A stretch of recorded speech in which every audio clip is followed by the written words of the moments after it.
all that the backdrop for bringing on our next guest. We have to tell you behind the scenes, Virginia, where he joins us from as he Skypes in, is kind of like the North Pole this morning. Richard Viguerie is braving the elements in his own home where it's mighty cold. Richard is the author of Takeover, the 100-Year War for the Soul of the GOP and how conservatives can finally win it. Even though it's cold this morning in Northern Virginia, Richard, I know you're red hot about the conduct of Speaker Boehner. What has gotten under your skin the most about the Speaker? Well, it's what has gotten under the skin of millions of grassroots conservatives that we don't understand why the small group of Republican leaders have declared war on their voters. I mean, it's crazy. It makes no sense at all. Couldn't imagine the Democrats leaders in Washington declaring war on their voters, but that's what John Boehner has done here in his leadership team. And one of Ronald Reagan's many geniuses is that he united all the voting blocs of the Republican Party, the social conservatives, the economic conservatives, the foreign policy conservatives. And he went into battle in 1980 and 1984 with a united party. But here we've got a house divided, and the Bible tells us, Lincoln told us, a house divided cannot stand. And the Republican Party is asking for a serious trouble going into the 2016 election if they if the leadership is declaring war on their voting bloc. It's crazy. And speaking of elections, some of the file footage we were utilizing featured former Congressman Eric Cantor as part of that leadership team. Did his primary loss not change anything in the minds of the collective Republican leadership in the House? Apparently not.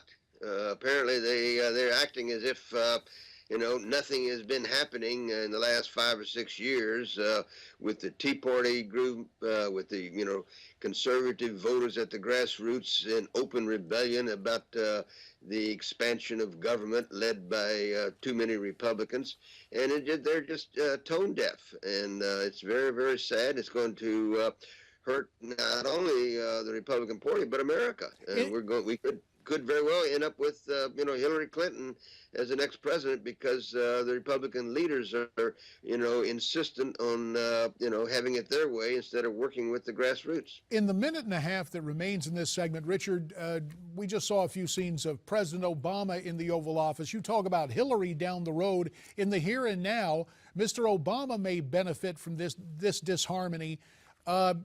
In your mind, to reunite, at the very least, should Speaker Boehner quit criticizing grassroots groups such as the Tea Party? About 45 seconds to respond, sir. Yeah, absolutely. Not only does John Boehner criticize him, Mitch McConnell and most of the Republicans in Washington, they regularly are attacking the grassroots. And how crazy is that? And so the Republican Party needs to get their act together and work with their voters. And right now, the voters have seen the actions of the last few months, not only what we saw in the election here this week and the actions of Boehner and his comments, but also the Crominus bill, where the expanded government accepted Obama's budget and and didn't try to wait until they get reinforcements here this month to make cuts. So we just feel that there's been a betrayal of the election results. This was clearly a stop Obama election, and the Republican leaders are acting as if that Obama won the election. And we're going to have to stop right now, Richard, but we're going to bring you back after the break to talk about the president and Capitol Hill. Stay with us. Let's continue our conversation with outspoken conservative Richard Viguerie, the chairman of conservativehq.com, who joins us from a very cold Northern Virginia. And it's tough enough, the relationship between conservative and establishment Republicans, but the president, on one issue that seems to unite Republicans and a lot of Democrats, the Keystone XL pipeline. Do you believe that Mitch McConnell and John Boehner and others can put together a veto override if it should come down to that? It's entirely possible. I think it's easier in the House and the Senate, JD, but the main thing is lay down a marker. start passing legislation in the House and the Senate and cause the president to veto it. And we need to brand him as an obstructionist, as the reason why we have a weak economy, why the middle class is hurting so much. So, if the president signs the legislation, the House and Senate passes, that's good. But the main thing maybe is just to lay down a marker for the future and brand him as to what he is, a big government Republican. And as long as you and I can remember, JD, the Democrats have been known as the government party. Well, that's worked fine for them when government was perceived to have done so much as American people liked, won World War II, won the Cold War, educated the GIs when they came back, gave us Social Security, Medicare, etc. But now that the government seems to be doing nothing right, the Veterans Administration, Obamacare, the economy, national security, now to brand the Democrats as the government party will work strongly to the benefit of the Republicans and the conservatives. So it's important to pass legislation, and if we can override it, his veto, fine, but the main thing is pass the legislation. And in passing that legislation, the old bromide is nothing succeeds like success.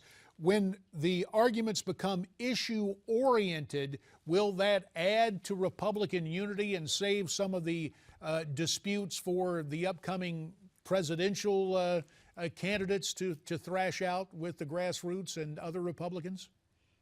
Absolutely. If the House and the Senate is seen by the American people as trying to rein in the excesses of President Obama and his administration, that will help unite the party. Because, our number one goal as conservatives, constitutionalists, Tea Party types is not to win elections. That's important, but that's not the number one goal. Our number one goal is to save America.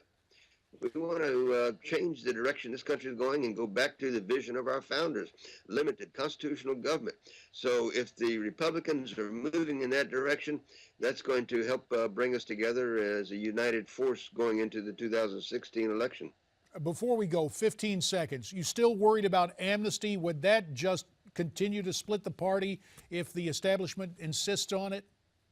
Absolutely. I think because the grassroots, not only the conservatives, the Republicans, but most Americans are strongly opposed to amnesty. So I think that's going to cause the Republican leaders to go slow, why otherwise they may want to put this behind us and pass some form of amnesty or let the president have his way and move on. But I think the grassroots and Americans are so strongly opposed to this, it's going to cause the Republican leaders to have more backbone than Fair they enough. otherwise. Richard Viguerie, we thank you. His book is Takeover, The 100-Year War for the Soul of the GOP. And we're coming right back.